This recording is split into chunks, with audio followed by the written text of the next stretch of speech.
Assalamualaikum, bertemu lagi di Belajar Kimia bersama Bu Nur. Hari ini Ibu akan menjelaskan tentang perhitungan pH hidrolisis garam.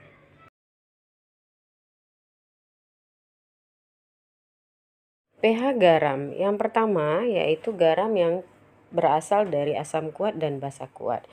pH garam ini bersifat netral karena tidak terhidrolisis. Yang kedua, garam yang berasal dari asam kuat dan basa lemah, pH-nya akan asam atau kecil dari 7 karena terhidrolisis menghasilkan ion H+. Yang ketiga, garam yang berasal dari asam lemah dan basa kuat, pH-nya akan bersifat basa atau besar dari 7 karena dari reaksi hidrolisisnya akan menghasilkan ion OH-. Oke. Ini kita lihat garam yang berasal dari asam kuat dan basa lemah. Kita umpamakan bahwa rumus garamnya yaitu Lb, ya, sehingga kalau kita buatkan reaksi hidrolisisnya tentu terion dulu antara L plus dengan B-. Dan reaksi hidrolisisnya ini adalah L plus tambah H2O menjadi LOH menjadi H+. Artinya L plus ini berasal dari basa lemah, jadi dia bisa terhidrolisis. Sedangkan B- ini berasal dari asam kuat, jadi tidak terhidrolisis atau tidak ada reaksinya. Kemudian dari reaksi kesetimbangan ini, reaksi hidrolisis, kita bisa membuat tetapan kesetimbangan hidrolisisnya. Persamaannya ya, KH sama dengan LOH dikali H+ dibagi dengan L+, ya. Dan ternyata dalam reaksi kesetimbangan tersebut itu bahwa LOH konsentrasinya sama dengan H+. Sehingga LOH ini bisa kita ganti dengan H+ akan menjadi H+ kuadrat per L+. Dan L+ itu menunjukkan molaritas dari kation, ya, atau dari ion positif yang terhidrolisis. Maka L+ bisa kita ganti dengan M, kita peroleh H+ sama dengan akar KH atau tetapan hidrolisis dikali M.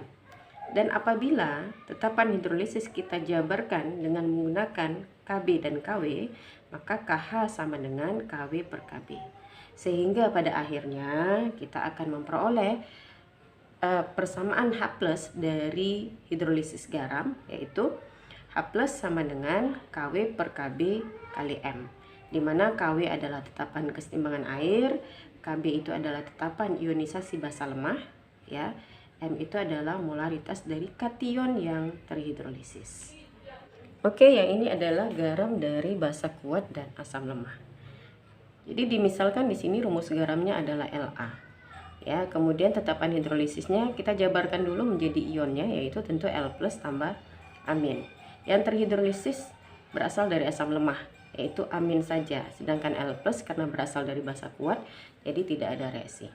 Ya, amin ditambah H2O menjadi Ha ditambah OH-. Dari sini kita bisa membuatkan tetapan hidrolisis, yaitu KH ya sama dengan konsentrasi Ha dikali konsentrasi OH- dibagi konsentrasi amin, dimana ternyata konsentrasi Ha itu sama dengan konsentrasi OH-nya. Maka Ha bisa kita ganti dengan OH-, jadi kita peroleh KH sama dengan konsentrasi OH- kuadrat dibagi amin. Ya, dan amin ini adalah molaritas dari anion yang terhidrolisis atau yang berasal dari asam lemah. Sehingga yang amin ini kita ganti dengan M, yaitu konsentrasi OH- sama dengan akar dari KH dikali M, di mana KH itu adalah, kalau kita jabarkan menjadi KW dan KA, kita akan peroleh KW sama dengan KW per KA. Maka pada akhirnya kita memperoleh sebuah persamaan OH- dari garam yang terhidrolisis, yaitu konsentrasi OH- sama dengan akar KW per KA dikali M, di mana KW itu adalah tetapan kesetimbangan air, KA adalah tetapan ionisasi asam lemah, sedangkan M adalah konsentrasi anion yang terhidrolisis yang berasal dari garamnya. Jadi, bentuk perhitungan pH dari garam hidrolisis itu yang pertama bisa dilihat dari garam yang memang terhidrolisis, kemudian dilarutkan ke dalam air dan kita hitung pH-nya. Yang kedua, garam terhidrolisis itu terbentuk dari campuran asam lemah dan basa kuat atau dari basa lemah dan asam kuat yang kedua-duanya tepat habis bereaksi. Dan ini adalah catatan yang akan dihubungkan kembali dengan perhitungan pH hidrolisis, yaitu ada molaritas, ada pH, ada pOH, kemudian ada KW ataupun PKW. Oke, ini contoh soal. Contoh soalnya yaitu 15,8 gram garam kalsium asetat atau CaCH3 COO 2 kali terlarut dalam 1 liter larutan. Tentukan pH larutan garam tersebut. Diketahui MR dari CaCH3 COO 2 kali sama dengan 158 dan Ka dari HCH3COO itu sama dengan 1 kali 10 pangkat min 5. Oke, kita akan jawab. Oke, jadi pertama sekali yang kita lakukan adalah kita akan mencari molaritas dari garamnya. Kita masukkan rumus M sama dengan N per V, ini kalau dalam liter, atau boleh kita jabarkan massa per MR kali 1000 per volume dalam mililiter. Oke, kita bisa masukkan massa dari kalsium asetat adalah 15,8. Kemudian MR-nya di sini diketahui 158 kali 1000 per volumenya adalah 1 liter. 1 liter itu berarti sama dengan 1000 ml. Ya. Oke. Ini bisa kita coret. Maka kita akan memperoleh molaritasnya dari CH3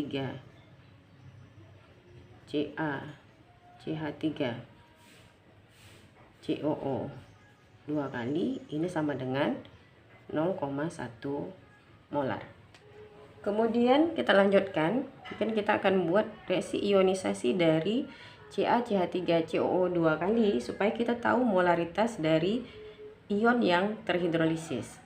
Oke, sekarang kita jabarkan, kita ionkan CaCH3COO 2 kali ini menjadi Ca2+ tambah CH3COO min. Ingat di sini belum setara, di sini ada 2, maka kita buat koefisien 2 di sini. Ya. Sehingga kalau kita masukkan molaritasnya, itu tadi diketahui molaritasnya adalah 0,1 molar ya dari sini, ketahui. Maka Ca tentu juga 0,1 molar. Kenapa? Karena koefisiennya ini 1, dan ini 2 ya. Pada CH3COO min koefisiennya 2, maka ini kita kalikan 2. 2 kali 0,1 tentu hasilnya adalah 0,2 molar. Dari molaritas inilah nanti yang akan kita masukkan ke persamaan.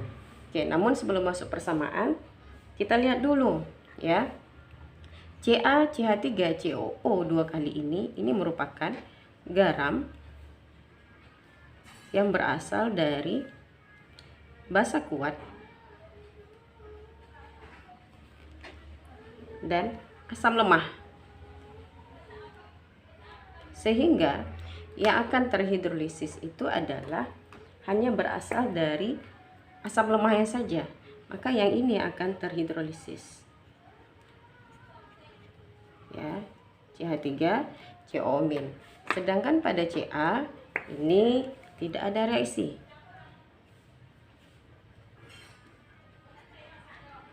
karena berasal dari basa kuat. Oke, karena tadi disebutkan bahwa CaCH3COO 2 kali itu berasal dari garam dari basa kuat dan asam lemah, maka otomatis ya, buat dulu di sini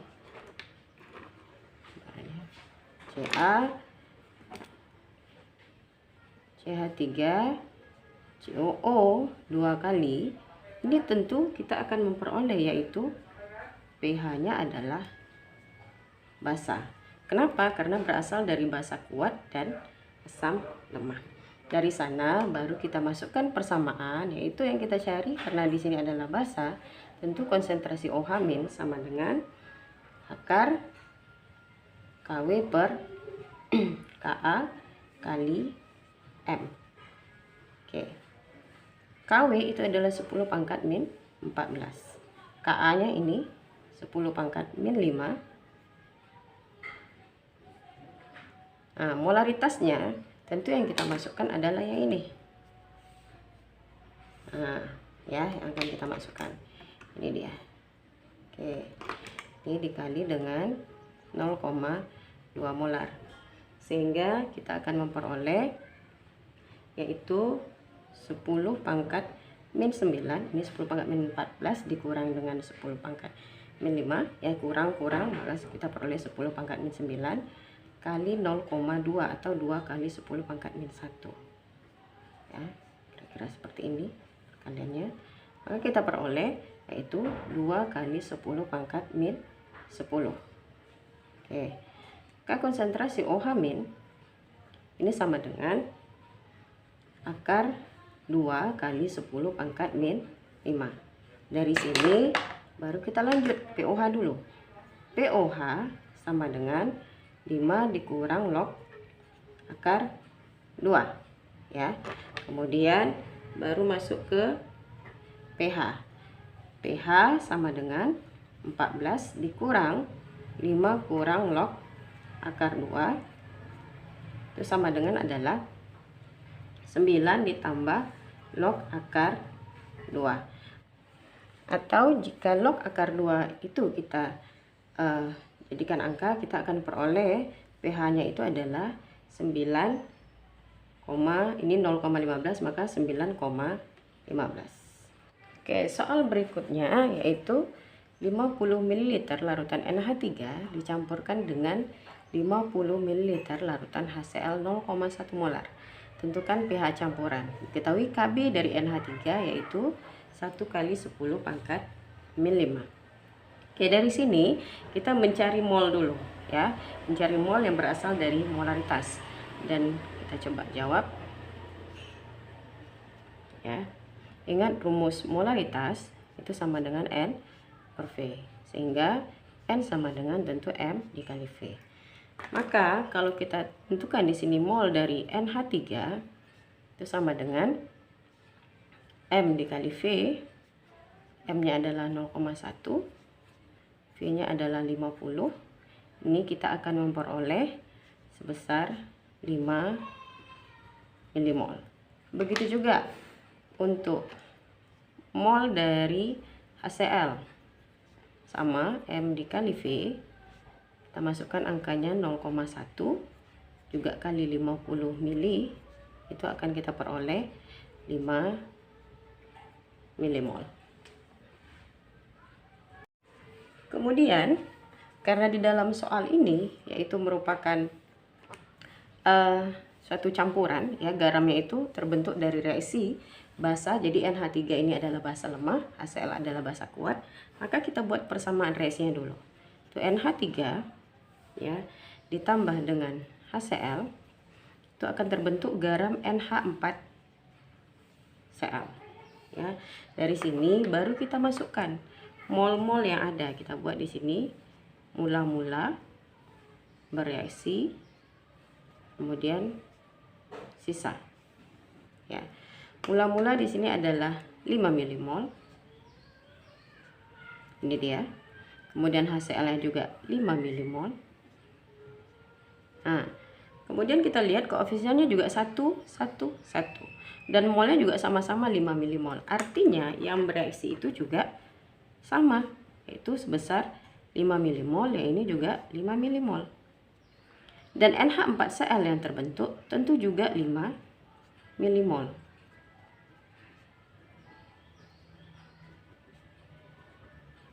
Dan kalau misalnya kita tentukan sisa, ya ini otomatis tidak ada sisa. Ini juga tidak ada sisa. Dan terbentuklah garam sebesar 5 milimol. Ya, maka inilah nanti yang akan kita lanjutkan.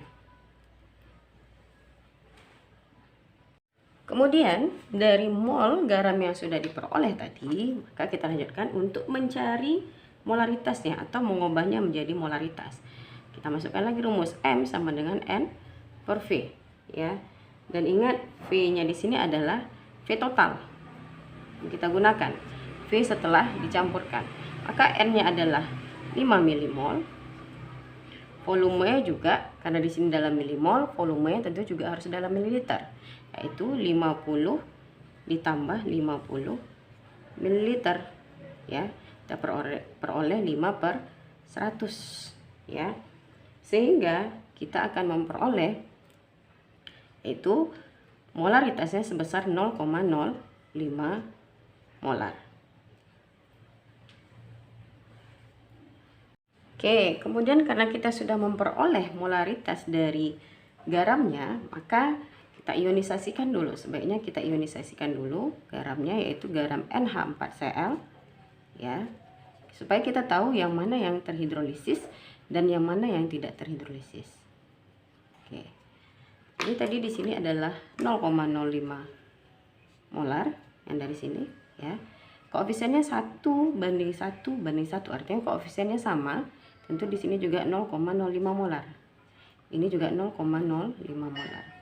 Nah, garam NH4Cl ini merupakan yaitu garam yang berasal dari basa lemah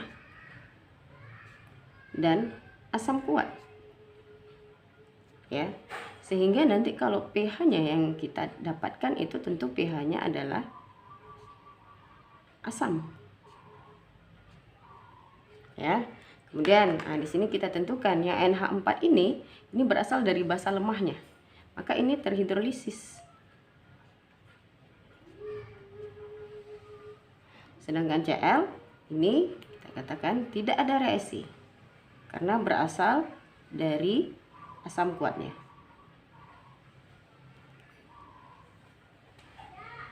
Oke, dari sana karena di sini sudah ditentukan bahwa pH-nya itu nanti adalah asam, ya, maka kita masukkan rumusnya konsentrasi H+ sama dengan akar Kw per Kb kali molaritasnya. Oke, kita masukkan. Kw-nya adalah 10⁻⁻14 tahapan kesetimbangan air. Kb-nya 10⁻⁻5. Molaritasnya tentu yang kita masukkan adalah yang ini. Nah, ya. Maka di sini kita kali dengan 0,05.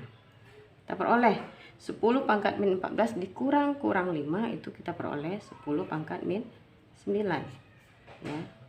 Kali ini 5 kali 10⁻⁻2 ya. Maka kita peroleh itu 5 kali 10⁻⁻11. Oke, kemudian kita akan memperoleh konsentrasi H+-nya. Ini tadi akar dari 5 kali 10⁻⁻5 yaitu akar 5 kali 10⁻⁻5,5. Kemudian kita menlogkan konsentrasi H+, tentu menlog dari akar 5 kali 10⁻⁵,5. Sehingga kalau kita menlogkan akar 5 kali 10⁻⁵,5 itu kita akan peroleh yaitu pH-nya adalah 5,5 dikurang log akar 5. Atau kalau log akar 5-nya kita rubah, itu kita akan memperoleh pH-nya yaitu 5,15.